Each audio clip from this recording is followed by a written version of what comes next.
Hello guys, welcome to our channel. This is Teja. ప్రస్తుతం మనతో పాటు సీనియర్ జర్నలిస్ట్ డివిఎస్ గారు ఉన్నారు. నమస్తే సార్. నమస్తే సార్, అలాగే ఈ అసెంబ్లీ సమావేశాలకు కూడా అటెండ్ గారు. వైఎస్ఆర్సీపీ అసెంబ్లీని బహిష్కరించింది పార్టీ అని చెప్పేసి వింటున్నాం. సో దాని గురించి ఇంకా బిగిన్ అవ్వలేదుగా.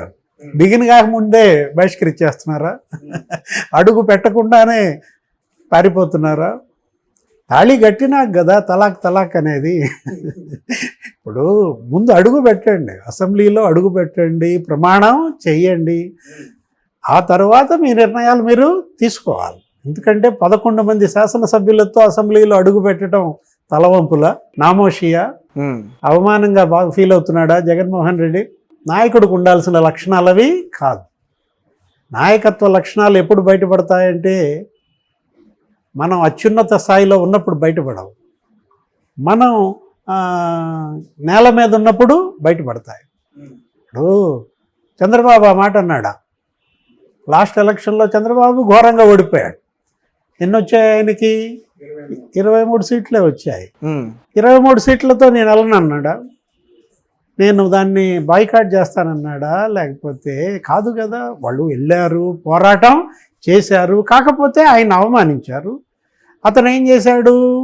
ఇది కౌరవ సభగా మారింది. తన భార్యను వాళ్ళు అసభ్యంగా దూషించిన దీంట్లో ఆయన కన్నీళ్లు పెట్టుకున్నాడు. మళ్ళా ఈ గౌరవ సభ అయితేనే అడుగు పెడతానన్నాడు. అట్లాగే ప్రజలు మరి గౌరవ సభ చేశారు. మరి ఆయన ముఖ్యమంత్రి చేసిన దీంట్లో అడుగు పెడుతున్నాడు రేపొద్దున. అంటే చంద్రబాబు మరి 164 మంది కూటమి సభ్యులతో 135 మంది తెలుగుదేశం ఎమ్మెల్యేలతో అడుగు పెడితే వీళ్ళు తట్టుకోలేరా? తట్టుకోవాలి, నిలబడాలి, పోరాటం చెయ్యాలి. అది ధీరుడి లక్ష్యం. అలా అనుకుంటే పవన్ కళ్యాణ్ గారు అసలు ఒక్క సీటు లేకుండానే పోరాటం చేశారు 5 ఏళ్ళు కూడా. అసలు ఆయన గేట్లు అంటుకొని అన్నారు, ఏది అసెంబ్లీ గేట్లు తాకనివ్వము. అసెంబ్లీ గేట్లు తాగటం కాదు, బార్లా తెరిచి ఇవాళ అతనికి రెడ్ కార్పెట్ పరుస్తున్నారు. ఈరోజు అతను అమరావతిలో మనం చూసాం ఏ విధంగా అతనికి మానవహారాలతో స్వాగతం చెబుతూ సెక్రటేరియట్కి వెళ్తున్నాడు ఉప ముఖ్యమంత్రిగా బాధ్యతలు తీసుకోవడానికి. నవ్విన నాపచేనే పండుద్ది అంటారు. వీళ్ళు ఎంతగా నవ్వారో, ఎంతగా ఎగతాళి చేశారో, ఎంత అపహాస్యం చేశారో అక్కడ అంత పంట పండింది. ఏది ప్రజలు దేన్నైనా సహిస్తారు కానీ అహంకారాన్ని సహించరు. అహం గనక తలకెక్కితే దించేదాళ్లే ఎవరు? జనమే దించుతారనమాట. కళ్ళు నెత్తికెక్కకూడదు. జగన్మోహన్ రెడ్డి పాలనలో వైసీపీ ఎమ్మెల్యేలు, ఎంపీలు, మంత్రులు కళ్ళు నెత్తికెక్కినట్టుగా ప్రవర్తించారు. వాళ్ళ మాటలు, వాళ్ళ హావభావాలు, వాళ్ళ ఆ ఎద్దేవా మనం చూసాం. అటు కొడాలి నాని కానీ, వల్లభనేని వంశీ కానీ, ఆ ద్వారంపూడి చంద్రశేఖర్ రెడ్డి, రోజా, ఈ వెల్లంపల్లి శ్రీనివాస్, అనిల్ కుమార్ యాదవ్, వీళ్ళందరూ ఎలాంటి మాటలు మాట్లాడారు? గుడివాడ అమర్నాథ్, మీరు చెప్పిన వీళ్ళందరూ కూడా ఓడిపోయారు. బుల్లెట్ దిగిందా లేదా అన్నాడు. ఇప్పుడు అతనికి దిగిందా? ఇది తప్పు అనమాట. ఎందుకంటే ఇప్పుడు ఇవాళ నా అధికారం నడుస్తోంది కదా అని చెలాయించుకుంటే రేపు అది ఉండదు. అధికారంలో ఉన్న వినయం ప్రజలు కోరుకునేది. ఏది ఎంతమందిని పాలకుల్ని ప్రజలు చూశారు, ఎంతమంది ముఖ్యమంత్రులను చూశారు. ఈయన 17వ ముఖ్యమంత్రి, 16 మంది ముఖ్యమంత్రులను చూశారే. ఎన్టీఆర్ కన్నా గొప్పవాడా? ఇప్పుడు ఉద్దండులు అనమాట వాళ్ళంతా కూడా. కోట్ల విజయభాస్కర్ రెడ్డి, రాజశేఖర్ రెడ్డి, ఇప్పుడు జలగం వెంగళరావు, ఎంతమంది ముఖ్యమంత్రులను చూడలేదు. వాళ్ళు ఎవరన్నా ఇలా మాట్లాడారా? ఇప్పుడు సెక్రటేరియట్కి వెళ్ళాలంటే క్యాబినెట్కి మీటింగ్ తప్ప వెళ్ళవా? జగన్మోహన్ రెడ్డి అసలు సెక్రటేరియట్ని తన ఇంట్లో పెట్టుకోవాలని చూశాడు. ఆయన ఇంట్లో నుంచి బయటకు రాని పరిస్థితి, ఇంట్లో నుంచి బయటకు వెళ్తే పరదాలు కట్టే పరిస్థితి, ప్రతి ఇంటి ముందు 2 పోలీసులు కాపలా పెట్టి వెళ్లాల్సిన పరిస్థితి. అది తప్పు కదా. వలలు కట్టారు ఇళ్ళ ముందు, ఏది రాళ్ళేసి కొడతారేమో అని. ఎందుకు ఆ పరిస్థితి తెచ్చుకోవటం? ఏ నాయకుడైనా ఆంధ్రప్రదేశ్లో కాదు భారతదేశంలో ఇలాంటి పరిస్థితి ఎదుర్కొన్నాడా? ఒక నాయకుడు వస్తున్నాడంటే ప్రజలు స్వాగతించాలి. ఇప్పుడు మనం చూస్తున్నాం, ప్రభుత్వం మారితే మొన్న చంద్రబాబు బాధ్యతల స్వీకారానికి వెళ్తే అరే అసలు ఆ రిసీవింగ్ ఏంటి? ఆ పూలు చల్లడం, ఆ జనం పరిగెత్తడం ఆయన ర్యాలీ వెంట. ఇప్పుడు అంతగా ప్రజల్లో ఆయన పట్ల ఆరాధన ఏంటి, ఇంతగా నీ పట్ల ప్రజల్లో ఈ విరక్తి, ఇంత తీవ్ర వ్యతిరేకత ఎందుకు వచ్చాయి? విశ్లేషించుకోవాలి. నేను చేసిన తప్పులేంటి? అమరావతిని నాశనం చేయటం వల్లే నాకు ఈ పరిస్థితి. అమరావతిని కనుక కట్టి ఆయన కట్టినటువంటి ఆ కన్స్ట్రక్షన్స్ అన్నీ కంప్లీట్ చేసేసి లబ్ధిదారులకు ఇచ్చేస్తే, ఆ టిడ్కో బిల్డింగ్స్, ఆ ఆఫీసర్స్ ఐఏఎస్ల బిల్డింగ్లు, ఆ మంత్రుల క్వార్టర్స్ అవన్నీ కంప్లీట్ చేసేసి అక్కడ రోడ్లన్నీ కూడా వేసేసి ఉంటే ఇవాళ ఈ పరిస్థితి వచ్చేదా? అవన్నీ పాడు పెట్టారు, రోడ్లన్నీ తవ్వేశారు, ఆ ఇనుము కూడా ఎత్తుకుపోయారు. ఇప్పుడు పోలవరం పాడు పెట్టాడు. పోలవరం ఇంతవరకు మరి మనం చూసాం, డయాఫ్రమ్ వాల్ నిన్న ఆయన వెళ్ళాడు, ఎవరు? చంద్రబాబు. 32వ అంట ఆయన విజిట్ చేయటం, గర్వంగా చెప్తున్నాడు. నువ్వెందుకు వెళ్ళలేదు? ఆయన 30 సార్లు 5 ఏళ్లలో వెళ్ళినప్పుడు నువ్వు 5 ఏళ్లలో 60 సార్లు వెళ్ళాలి. ఆయనకన్నా నేను ముందున్నాను, నీ వయసు తక్కువ, ఆయన 74, 73 అని ఎగతాళి చేస్తావు. ఏంటి నువ్వు బగలు తీసింది నీ 54 ఏళ్ళకి? ఇప్పుడు నిన్న ఆయన పోలవరం వెళ్తే ఆయన బాధ, ఆవేదన మనం చూసాం. నేను కట్టింది నాశనం చేశాడు, డయాఫ్రమ్ వాల్ ఇవాళ దెబ్బతింది, అది బాగు చేయాలంటే మళ్ళీ అది కొత్తది కట్టాలా, 900 కోట్లు అవుతుంది. ఓకే, అంటే మళ్ళీ అదంతా రీకన్స్ట్రక్షన్ చేస్తారు.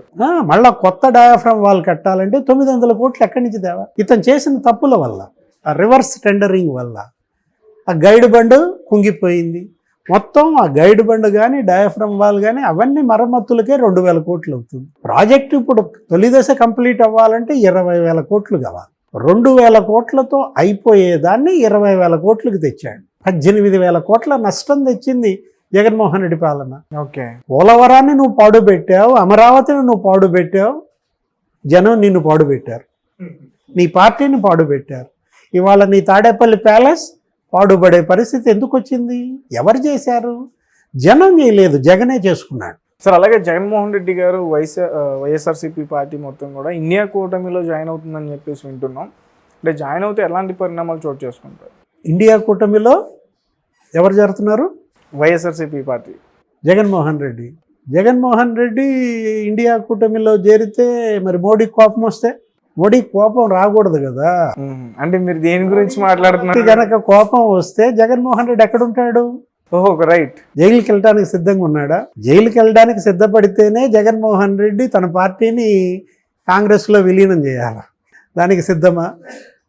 విలీనం అని ఆయన ప్రతిపాదన చేసినట్టు, జగన్మోహన్ రెడ్డి ఇప్పటికే ఏఐసిసి వాళ్ళతో టచ్లో ఉన్నట్టు, వారం రోజుల క్రితమే ఢిల్లీలో నేషనల్ స్పోక్స్ పర్సన్తో జగన్మోహన్ రెడ్డి మాట్లాడినట్టు, కర్ణాటక చెందినటువంటి ఆ కాంగ్రెస్ నాయకుడి మధ్యవర్తిత్వం, ఎవరు? డికే శివకుమారా, వాళ్ళ చెల్లిని ఎవరైతే తీసుకెళ్లి కాంగ్రెస్లో చేర్చారో షర్మిలని, మళ్ళీ అదే శివకుమార్ ఆధ్వర్యంలో జగన్మోహన్ రెడ్డి తన పార్టీని కాంగ్రెస్లో కలిపేయడానికి సిద్ధంగా ఉన్నట్లుగా వార్తలు మనం వింటున్నాం.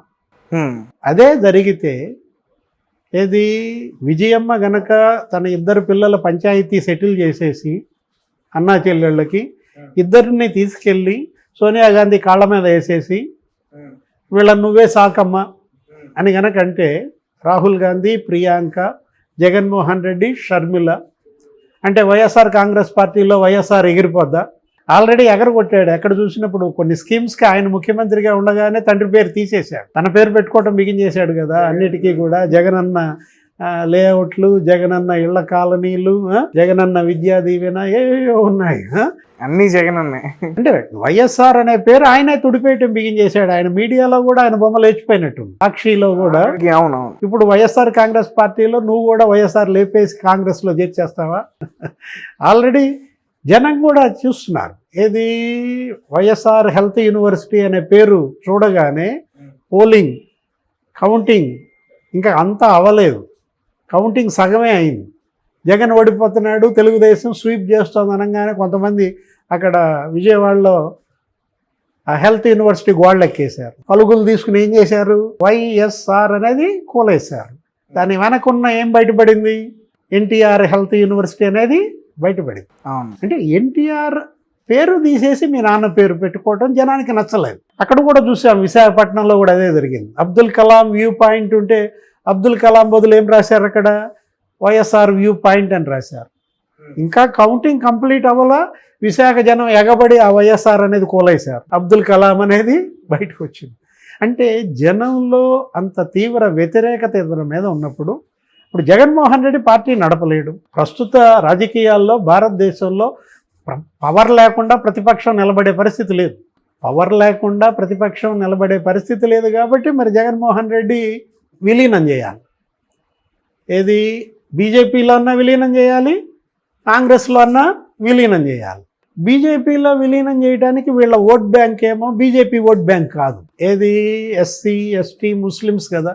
ఈ మాత్రం ఈరోజు జగన్మోహన్ రెడ్డికి ఓటేసిన వాళ్ళ దాంట్లో వీళ్ళు బీజేపీకి ఇష్టపడరు. ఒకవేళ జగన్మోహన్ రెడ్డి బీజేపీకి వెళ్ళినా వీళ్ళు రారు. కాంగ్రెస్లో చేయాలి, ఎందుకంటే ఇది కాంగ్రెస్ ఓట్ బ్యాంక్. కాంగ్రెస్ నుంచి ఇతను దొంగతనం చేశాడు. ఇన్నేళ్లు కాంగ్రెస్ పార్టీని అంటిపెట్టుకున్నటువంటి BC SC ST vote bank Jagan ఎత్తుకుపోయాడు 40%. అది 3%కి పడిపోయింది. కాబట్టి తను ఎత్తుకుపోయిన 37% ఓటింగ్ని మళ్ళీ తీసుకెళ్ళి ఎవరికి అప్పచెప్పాలా, కాంగ్రెస్ కప్ చెప్పాలి. దేవుడి స్క్రిప్టా? జగన్ భాషలో చెప్పాలంటే ఇది కూడా దేవుడి స్క్రిప్టే అవుతుందన్నమాట. మరి దానికి షర్మిల ఒప్పుకుంటుందా? అన్న కనుక ఆ పార్టీలో చేరితే మరి చెల్లి అనుమతి ఉండాలి. విజయమ్మ ఇద్దరికి సయోధ్య చేసి ఇద్దరిని తీసుకెళ్ళి మరి సోనియా రాహుల్కి అప్పచెపితే ఇది జరుగుతుంది. మనం ముందే అనుకున్నాం, అదే జరిగితే ఎవరి కోపం వచ్చుద్ది?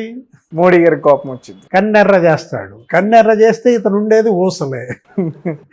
అంటే మొత్తానికి ఎటువైపు చూసుకున్నా ఇతనికి చిక్కులే ఉన్నాయి. అంటే ముందు నుయ్యి వెనక గొయ్యి. పార్టీని నడపలేడు, పార్టీని విలీనం చేయలేడు. ఇలాగే కనుక వెళ్తే ఈ ఉన్న 40% ఓట్ బ్యాంక్ కూడా 20%కి పడిపోద్ది. ఓకే, 4 నెలల్లో కేసీఆర్ ఓట్ బ్యాంక్ చూసావు నువ్వు. అసెంబ్లీ ఎన్నికల్లో తెలంగాణలో కేసీఆర్కి 40% ఓట్ బ్యాంక్ వచ్చింది, 37%. అదే 4 నెలల తర్వాత పార్లమెంట్ ఎన్నికల్లో ఇప్పుడు ఎంత ఉంది? 17%. అంటే ఎంత కొట్టుకుపోయింది? 20% నీకు నేలకోత.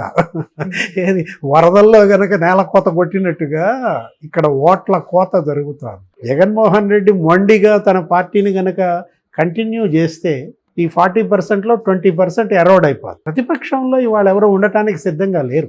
అటు నాయకులు మీరే ఉండటానికి సిద్ధపడకుండా మీరు అధికార పార్టీలో దూకుతుంటే ఎంపీలు ఎమ్మెల్యేలు మనం చూసాం. అన్ని చోట్ల ఏం చేస్తున్నారు? దూకేస్తున్నారు. ఇక్కడ గెలిచిన ఎమ్మెల్యేలు ఎంపీలు అధికార పార్టీలోకి వెళ్ళిపోతున్నారు. 11 మంది ఎమ్మెల్యేలు ఎంతమంది ఉంటారు జగన్ పక్కన? మిగతా వాళ్ళంతా దూకేస్తారు. ఒకళ్ళిద్దరు తప్ప అందరు దూకేస్తారు. 4 ఎంపీల్లో 3 ఆల్రెడీ బీజేపీతో టచ్లో ఉన్నారంటున్నారు. ఇలాంటి పరిస్థితుల్లో అతను పార్టీని నడపటం అది కత్తి మీద సామ్ అన్నమాట. అటు ఎమ్మెల్యేలు ఎంపీలను కాపాడుకోలేడు, ఇటు పార్టీని నడపలేడు. ముందు నుయ్యి వెనక్కి గొయ్యి. అందుకే ముందుకెళ్తే జైలు, వెనకాలంటే